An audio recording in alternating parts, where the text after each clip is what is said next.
Well, as you know, the southern border being invaded and overwhelmed by an invasion of illegal aliens. Now, this has been going on ever since President Biden took office. The number of illegals coming into the country continues to soar, causing Border Patrol and border states to not be able to keep up with it all. And the president and his administration, they claim they're doing great, but actually they're doing nothing. Some states now trying to put a stop to all of it, like Texas and Arizona. In fact, in Texas today, there are military exercises going on to put Zodiac boats in the river, to put National Guard at the border, because the governor there, Greg Abbott, says this is enough. And one more thing. Governor Abbott says he's ready to send all of these migrants that are coming in and being dropped off in places like Brownsville, Texas by the busload. Hey, we'll charter buses. Tell you what we're going to do. We're going to send all those nice folks right up to Washington, D.C. and drop them on the steps of the nation's capital. I think it's a pretty good idea. With me to discuss this is the president of the Texas Nationalist Movement, Daniel Miller. Dan, good to see you again. Hey, thanks for having me back.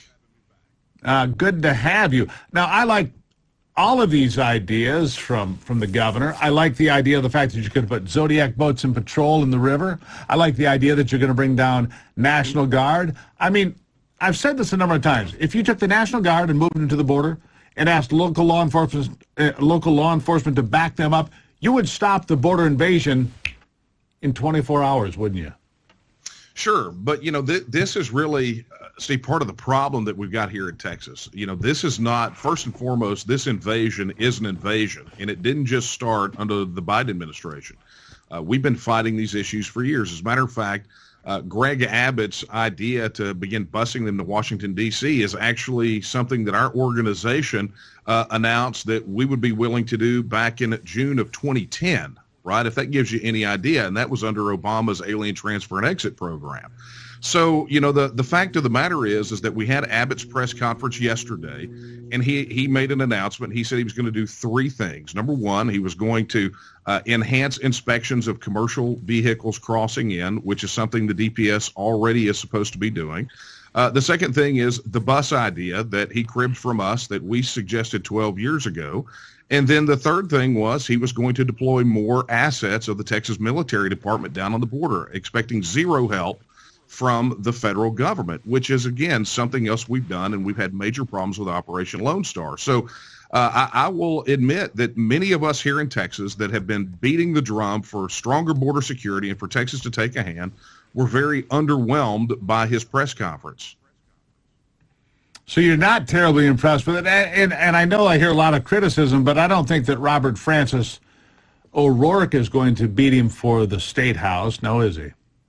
No, not at all. But what we would like to see is we would like to see Greg Abbott do what a governor of Texas should do, which is invoke our rights, say that the federal government has violated their agreement according to Article 1, Section 10, and, of course, Article 4, Section 4 of the U.S. Constitution, and then invoke his rights as governor and commander-in-chief of the Texas Military Forces under Article 4, Section 7 of the Texas Constitution, declare this an actual invasion and deploy every single solitary asset of the Texas Military Department, regardless of what the federal government says, and turn them away at the border.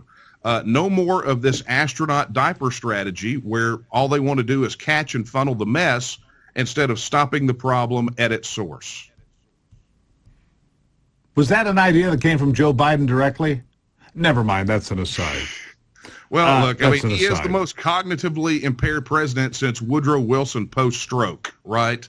Yeah. So, confidently. If we're going to solve the border problem here, we cannot rely on the federal government. We've never been able to. And ultimately, the only way that Texas is ever going to be able to take full control over our border and immigration policy is to reassert our status as a self-governing independent nation. But until that time... Well, that's where we're going anyway. I mean, let's be fair. I mean, and honestly, Daniel, it wouldn't matter what this governor did. You want Texas to be an independent republic. That's what you want. And I don't blame you for that. But no matter what Governor Abbott or any other governor does in the state of Texas, it won't be enough for the TEXIT movement to say, okay, we're good, we're going to be happy to be a state in the United States. You're not, because you're never going to identify with California or Illinois or Massachusetts. You want to be your own nation. I mean, that's the bottom line, right? I'll give you the last word. Yeah, look, it's truly the bottom line. The border is not the only crisis, and it's not the only break in the relationship between Texas and the federal government. But let's understand something. Until TEXIT happens, it is the duty of our elected officials in Austin to protect the citizens of the state of Texas. And in doing so, they have to declare the border crisis an invasion and fully militarize the Texas State Guard and deploy them down on the border to save life, liberty, and property for the citizens of Texas. Daniel Miller, always a good conversation, sir. Always appreciate you being here. Thank you. I'm sure we'll talk again soon. Thank you again, Steve. There you have it. Coming up after the break, the Senate taking their stance against Russia one step further, but not officially getting involved. What does the new program from the Senate mean? I'll explain after the break here on America's Voice Live.